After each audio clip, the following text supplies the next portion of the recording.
துலாம் ராசியை பொறுத்த வரைக்கும் இந்த 2026 அப்படிங்கிறது ஒரு மாபெரும் நல்ல வாய்ப்பை தரக்கூடிய ஆண்டாகவே அமைஞ்சிருக்கு அப்படின்னு சொல்லலாம்.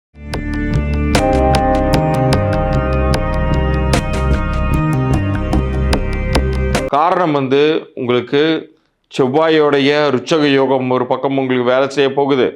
அதாவது துலாமிற்கு 2ஆம் வீட்டிற்கும் 7ஆம் வீட்டிற்கும் அதிபதியான செவ்வாய் 4ஆம் வீட்டில் அவர் உச்சம் பெறுகிறார். 4ஆம் வீடுங்கிறது உங்களுக்கு அந்த வீடு தான் சுகத்தை தரணும், அந்த வீடு தான் உங்களுக்கு மன மகிழ்ச்சியும் அமைதியும் தரணும்.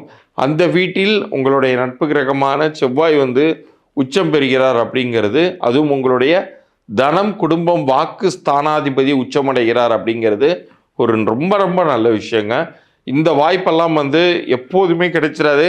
கிடைக்கும்போது நீங்கள் மிக சரியாக பயன்படுத்திக்கோங்க. இது மட்டுமா, நாங்களும் சேர்ந்து வரோன்னு சொல்லிட்டு ஒரு பக்கம் குருவும் சனியுமே உங்களுக்கு நிறைய நல்ல பலன்களை தர காத்திருக்காங்க. குறிப்பாக குருவை பொறுத்த வரைக்கும் தொழில் ஸ்தானமான 10ஆம் வீட்டில் உட்கார்ந்து நல்ல பலன்களை தரப்போகிறார். 6ஆம் வீட்டில் வரக்கூடிய சனியினாலும் உங்களுக்கு நிறைய நன்மைகள் அப்படிங்கிறது நடக்கப்போகுது. குறிப்பாக பணம் காசு எங்கேனும் ஏதாவது அதிக வட்டிக்கு வாங்கி மாட்டியிருந்தீங்கன்னா இப்போ அவர் ரிலீஃப் பண்ணி விடுவார்.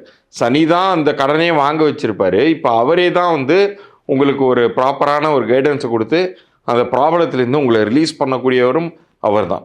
ஸோ இந்த டைமில் ஏன்னா உங்களுடைய அடிப்படை ஜாதகத்தில் துலாம்னாலே அதற்குரிய கிரகம் சுக்கிரன். சுக்கிரன் சனிக்கு மிகவும் வேண்டப்பட்ட ஒரு க்ளோஸ் ஃப்ரெண்டு மாதிரி, அவங்க 2 பேரும் இணைப்பிரியாத நண்பர்கள் மாதிரி.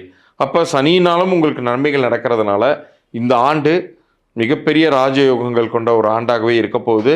ஆரோக்கியத்தில் மட்டும் கவனம் தேவை. மற்றபடி நிறைய நன்மைகளை நீங்கள் எதிர்பார்க்கலாம்.